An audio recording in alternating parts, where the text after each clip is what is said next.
سر ہم نے سخت سوال تو بہت کر لیا، اب چلتے ہیں تھوڑی سی ایسی جو امت کی اصلاح کے لیے.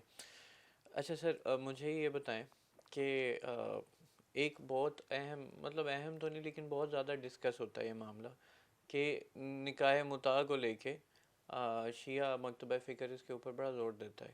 تو آپ اس کو اپناتے کیوں نہیں ہو؟ اس کے بجائے آپ میں سیار یا اس طرح سے دوسری چیزیں تلاش کرتے ہو. تو سر یہ آپ اتنا ایمفیسس کیوں کرتے ہیں متع پہ، یا آپ شادی کے انسٹیٹیوشن کو پروموٹ کیوں نہیں کرتے؟ دیکھو، سب سے پہلی بات تو یہ ہے کہ آپ نے اپنے سوال کا خود ہی جواب دے دیا ہے. ہوں پہلی بات تو یہ ہے کہ شادی سنت ہے، فرض نہیں ہے ہوں پہلے مرحلے میں.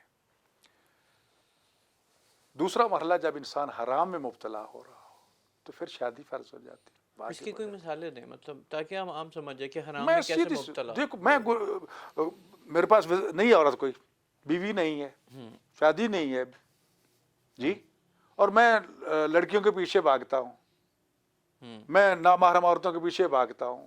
کوئی بندہ کہلاتا ہے مسلمان ہے، مومن ہے اپنے آپ کو، اور وہ اس طرح راستوں پہ چل پڑتا ہے ہوں جی. اور کوئی اپنے آپ تو شریعت کہتی ہے جناب یہ راستہ چھوڑو، شادی کرو جی. پہلا تو کام یہی ہے نا جی. کہ شادی اب کرے، کیوں شادی بھاگ کرو. رہا؟ ایک وقت یہ دوسری صورت ہے. پہلی صورت سنت کی ہے کیونکہ رسول اکرم صلی اللہ علیہ وسلم نے شادی کی ہے، حکم دیا ہے کہ نکاح سنت ہمارا قبل سنت فلیس منی. یہ بھی کہہ دیا کہ جو شادی نہیں کرے گا اس کا میرے ساتھ تعلق نہیں ہے. یہ بھی فرمایا کہ جس نے شادی کر لی اس کا آدھا دین محفوظ ہو گیا ہوں جی.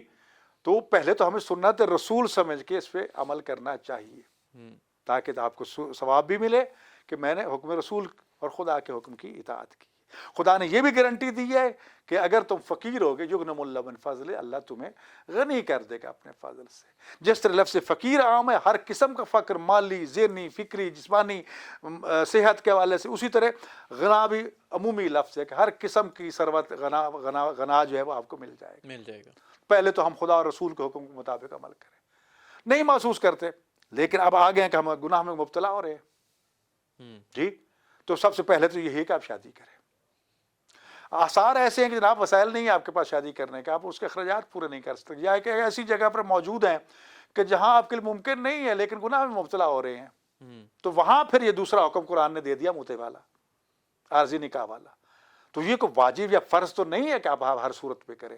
شریعت نے ایک سہولت آپ کو دی ہے کہ دین یسر ہے، دین عسر نہیں ہے، آسان دین ہے، مشکل دین نہیں ہے ہوں جی. پھر اس کی بھی کنڈیشنیں لگا دی گئی ہیں. خالی یہ نہیں ہے کہ صرف اس میں ایک مدت کا تعین ہوتا ہے، جس وقت وہ مدت ختم ہو جاتی ہے خود بخود علیحدگی ہو جاتی ہے ہوں جی. اگر وہ عورت حاملہ ہو جاتی ہے تو وہ حمل بچہ پیدا کرے گی، وہ اپنے باپ کا وارث بنے گا. باقی سارے احکام وہی لاگو ہوں گے جو عقد دائم کی صورت میں، نکاح کی صورت میں. نکاح کی صورت تو میں. لہٰذا ایک مسئلے کو اس طرح کر کے اچھالنا اور اس کو تعین و تشریح کی صورت دے دینا تو حکم خدا کا مذاق اڑا رہے ہو. جو 5ویں پارے کی آیت نمبر 24 ہے اس میں نساء کی، اس میں اس کی مخالفت کر رہے ہو تم.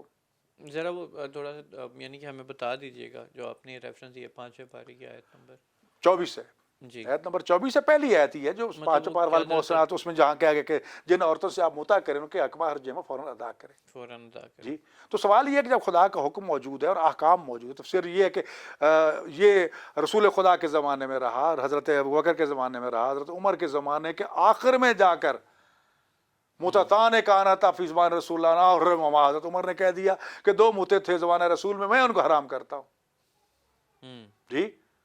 متۃ النساء و متۃ الحج، ایک عورتوں کے ساتھ متع یعنی استفادہ کرنا، جنسی استفادہ کرنا. متۃ الحج حج تمتع حج تمتع. جی. اچھا سوال ویسے یہ ہے، حج تمتع حضرت عثمان نے وہ کیا تھا ختم.